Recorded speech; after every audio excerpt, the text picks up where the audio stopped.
Welcome back for another Green Box Politics Classic. Red Stick Mirage himself. So in prior Green Box Politics episodes, we learned a lot about the street violence going on the south side of Atlanta, Clayco, also known as Jurassic Park or Clayton County. A lot of it has to do with gang violence, murders, aggravated robberies, kidnappings. These are some of the initial crimes that were taking place in the streets. And I can speak from this because I grew up there and I saw what was going on in the streets.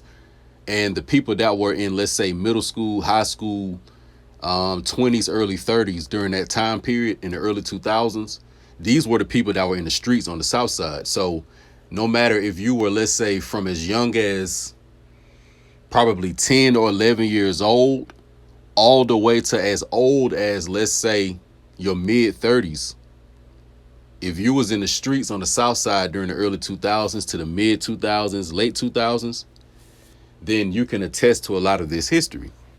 All right. Now, as far as a lot of the drug game, that was going on in the inner city of Atlanta when it comes to the big cocaine shipments, the big heroin packages. And of course, later on, you got these different drugs. But, of course, the crack cocaine. Initially, throughout, we talking about going back into the, early 20th century, all the way to the latter part. The heroin, the cocaine, and then later on the crack cocaine. This was going on in the inner city of Atlanta, all right, and particularly the west side. That's where a lot of that was going on. So a lot of the criminal activity that was going on over there, it was drug related and drug fueled. People, doing drug gangs fighting over territories, certain, killings taking place because of, people maybe running off with a package or something like that. In other words, a lot of crimes that are taking place, they are either directly or indirectly related to the area of, let's say, drug, quote unquote, trafficking or drug activity, drug, quote unquote, distribution, the distribution of narcotics. So the response to that in the city of Atlanta, the Atlanta police, a little sector of them basically said, look, in order for us to tackle this problem, we're going to have to get cutthroat like these street guys are. We're going to still be, police and do the law enforcement thing, but we're going to have to add a darker element to this and hit these guys in the mouth the way that they hitting, the city of Atlanta in the mouth with the activity going on in the streets. So if you were from any of the zones in Atlanta, zone 1, zone 3, zone 4, zone 6, in these different parts of Atlanta, you were going to come across these red dogs or basically a particular, you can call it a gangster law enforcement element that now is included in the entire Atlanta Police Department, but they are now out tackling the crime and adding another element to the police force. Whereas on the south side in Clayton County, the drugs in the early 2000s, it was there, but it wasn't as prevalent. It wasn't like the average guy you seen in the streets is distributing some type of a cocaine or some type of a heroin or some type of a crack cocaine. You had some guys doing that, but it wasn't this big thing like it is in the inner city. That's why the cultures are going to be a little bit different. Because on the south side, instead of all the crimes being related to, let's say, the drug gang, in one way or another, you still do have your miscellaneous crimes that happen on the south side, but a lot of them are directed to some type of a gang, some type of a group organization, we'll say, of people in the streets, either from a certain neighborhood. In other words, in the city of Atlanta, from the city of Atlanta and the south side is the first part of Atlanta to really bring what we know of as like a kind of like a gang element, meaning that the killings are not happening because somebody ran off with a package. The killings are not happening because somebody's trying to take over a trap house and I got these two streets where I'm selling cocaine and heroin. So they trying to, cut in on all the people that I'm selling heroin to, which is cutting in on my profits. That's not going on the south side in the early 2000s. It may have been going on a little bit, but the main thing that was going on from a lot of the killings and the stuff that you're hearing about, it was one way or another, directly or indirectly, connected to some type of what law enforcement will label, quote unquote, gang activity. Okay. So the police force on the south side, just like the city of Atlanta, they had to respond to the drugs. So they created their Red Dog to attack it. On the south side, the Clayton County Police, which probably includes other elements of like Riverdale Police. Because let me give y'all another example. See, in whole Atlanta, even the south side is going to be where you're going to see a very, very powerful police force in the streets. And depending on where you live and depending on how wild your area is, you're going to see multiple law enforcement. So let me give you an example. So where I grew up at in Riverdale, in the upper part of Riverdale, we would have the Riverdale Police in our jurisdiction. We would have the Clayton County Police in our jurisdiction.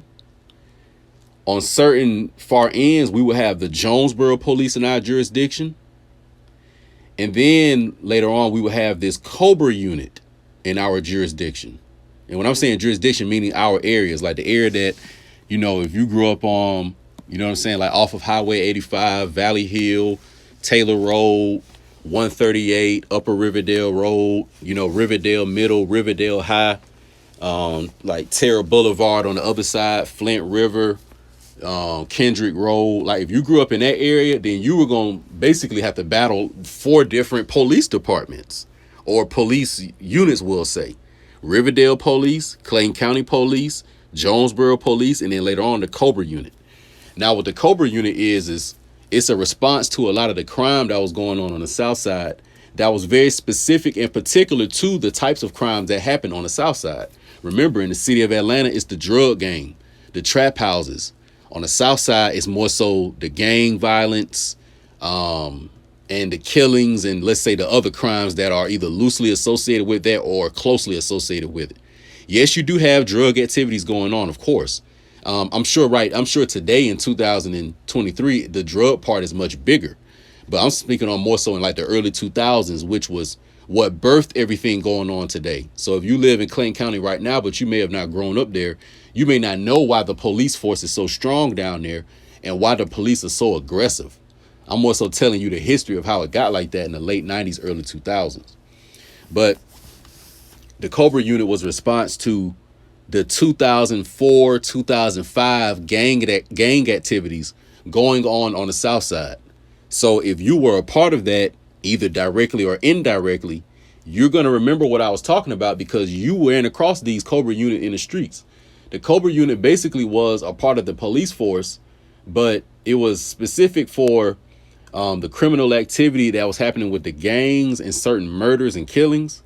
So they were looking for that element, basically. And the areas and territories that they knew where all the gangs were at, and they would come through these areas. And they were moving like gangsters themselves.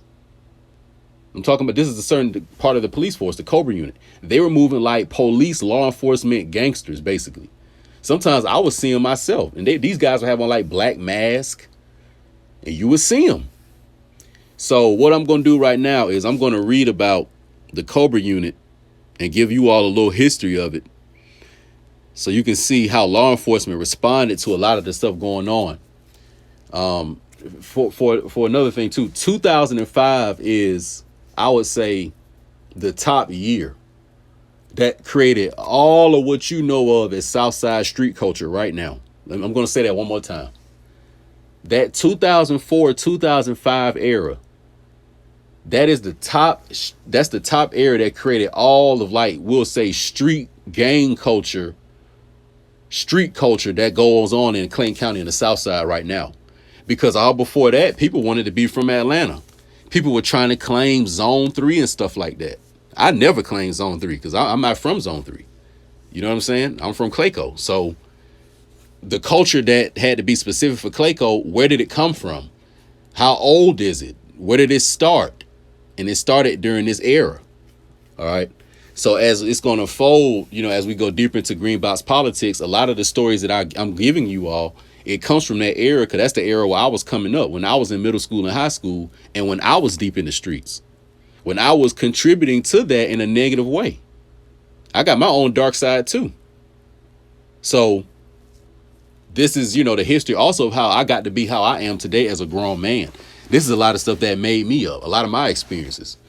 So what we're going to do now is read this article on the COBRA unit. and you'll get a understanding of, who they are. So it says, and this is coming from the Clayton County newsdaily.com.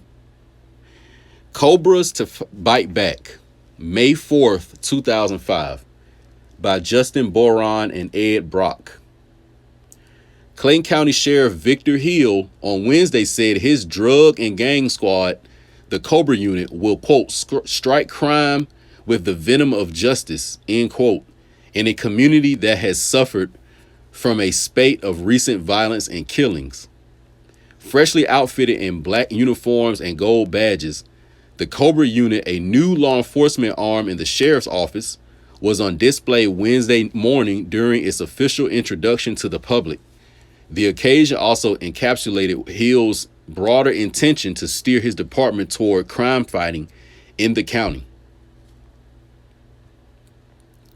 The move would be a shift from previous sheriffs who handled jail operations and court security, served civil papers, and deferred policing of the community to the county police department. But the first 4 months of Hill's term have been anything but in line with past sheriffs. From day one, Hill has questioned the relationship of the sheriff's office with the county on several points. The challenges motivated the dismissal of 27 employees and led to an albatross of civil litigation against him. Standing firm, Hill still criticizes past sheriffs for falling down on the law enforcement side of the sheriff's tasks, he says, are outlined in the state constitution. He said he would be picking up the slack. Quote, I will be responding to every major crime scene, end quote, Hill said. The Cobras include 6 full-time members and several part-time members. In the future, Hill said he wants to expand the unit to 20 or 30 members. Now, this is the first thing I got to talk about. Now, Victor Hill, the sheriff of Clayton County, at this time, this is when he was coming on the scene, and he was the lead gangster. So imagine if you lived in a county or a city where your sheriff low-key was like this Suge Knight or this Nino Brown type character. This is a so-called black man, and a lot of the men he had rolling with him that were in law enforcement, these were other so-called black men. So imagine these older so-called black men in law enforcement that are police, but they got more of like that baby boomer gangsterism with them, and they bringing that element with them to their law enforcement. And also, it was very specific. So it says that at first it was 6 full-time members and several part-time members, but in the future, Hill wanted to expand it to 20 or 30 members.